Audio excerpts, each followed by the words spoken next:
Ito naman po yung alaga kong mga itik. Actually, pang ilang araw na to? 5, 10, 13 days na sila guys. Mula nung nabili ko sila sa palengke guys. So ayun o. Actually, matatakaw sila guys. Ayan o. Ayan sila o guys. Matatakaw sila guys. Ayan o. Naghahanap yan ng makakain. Bigyan natin ng pagkain. Bigyan natin sila ng pagkain. Kita nyo yan? Sumasampa sila dyan o. Bigyan natin sila ng pagkain.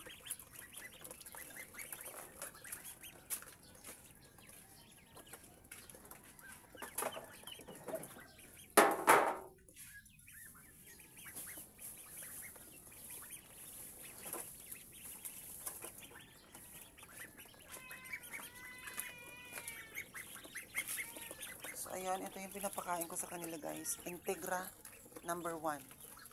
Integra number 1. Kasi pino pa. Kasi mga baby pa sila. So ito muna pinapakain ko sa kanila. Tatakaw sila. Tignan mo. Tignan niya sila. Ayan. Diba? O, ayan. Mag-aagawan sila. Ayan. Yun. Diba? Tatakaw sila.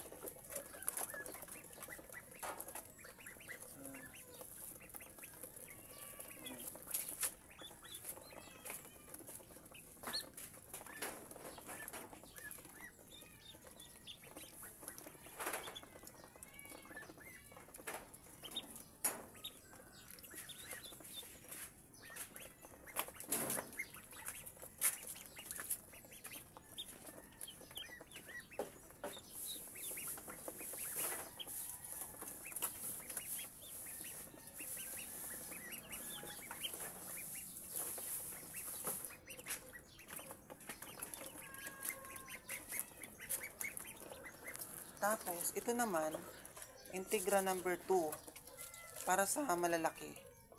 Actually, ito, 1 buwan na sila guys. Itong tatlo, ito yung una kasing inalagaan ko eh. 4 ito silang binili ko sa palengke. Isa yung namatay, pero ito, malalaki na sila kung makikita nyo. So, mag-aagawan nyo. Matakaw din. Matakaw din sila. Makikita nyo, ginawan ko sila ng swimming pool kasi mahilig sila mag-swimming. So yun, natutuyo naman sila kasi maaraw ngayon. So ililipat ko sila sa malaki guys kasi laging basa yung paa nila dito. Baka magkasakit kasi maya sila dumi sila ng dumi at kadiri. Charot. So ayun guys. So ito, babae siya, yung maliit. Itong dalawang maliit guys, babae sila. Itong malaki lalaki. Na-check ko na sila guys. Sabi nila pag bumili ka sa palengke ng mga itik, mga lalaki daw yun. Kasi yun ang dinidispose nila yung mga lalaki. Pero hindi totoo lahat.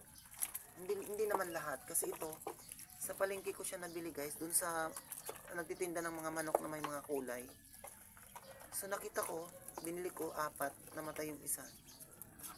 So itong dalawa is babae. Itong maliliit. Tapos yung malaki yun ang lalaki. So, 1 buwan na sila dito sa akin, guys.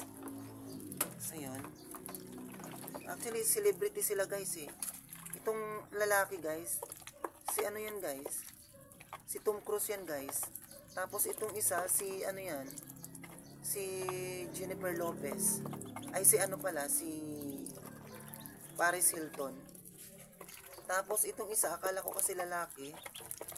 Pinangalanan ko siyang Brad Pitt. Pero hindi pala siya lalaki. Kaya siya na si Jennifer Lopez guys. Okay? So ayan. My celebrity duck. So ito na yung mga maliliit guys. Gaya ng sabi ko, 13 days na sila. Ayan ang binibilang ko.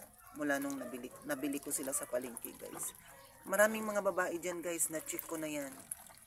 Kasi naka-search ako sa YouTube kung paano malalaman kung babae yung mga itik. So, yun, na-check ko na sila guys. Maraming babae dyan guys. Okay? Mga ilan-ilan lang yung lalaki. Actually, yung mabilis lumaki dyan guys yung lalaki. Pero yung mga medyo maliliit, yun yung mga babae. Nakita nyo, matakaw sila. Kaya ang ginagawa ko, lagi silang may tubig guys. Ubos yung tubig ko sa lagi silang may tubig dito. Makikita nyo, nilagyan ko ng bato. Kasi sabi nila, lagyan mo ng bato para hindi sila nagsiswimming palagi, para hindi nababasa. Pero hindi rin maiwasan. Talagang nababasa pa rin sila. But usually, mainit naman ngayon guys, kaya okay lang. So ililipat ko na lang sila sa medyo malaki-laking lugar. Isang ginagamit ko sa kanila guys, ito guys, so Vitamins Mini Pro. So ito po yung ginagamit ko sa kanila. Ay, hinahalo ko to sa tubig. Twice a week ko siyang ginagawa guys. Twice a week. Kaya nakita nyo naman magana silang kumain. Ayan. Dito lang natin siya, isingit natin siya dito guys. Sa puno ng guyabano. Okay. So ayan. So ayan guys, yung aking mga celebrity ducks. Okay. Itong mga ducks na to is Hollywood actors. Nandito sila lahat, yung mga taga Hollywood actors guys. Yan yung mga pangalan nila dyan. Okay. So I nag-try lang ako mag-alaga ng itik guys. Baka sakaling mapaitlog ko sila, mapalaki ko sila, mapaitlog ko sila. Hindi, matatakaw sila. Ayan. Bilis nga nilang lumaki. Ayan. Sana mapalaki ko sila, mapaitlog ko sila guys. Kaya nitong mga hito. Ayan. Hindi ko naman intention na mag-alaga ng hito. Accidentally lang na nangyari. Yung mga alaga din ako mga pusa guys. Ayan, marami. Marami sila dyan. So, ayun. For the meantime, doon lang muna sila.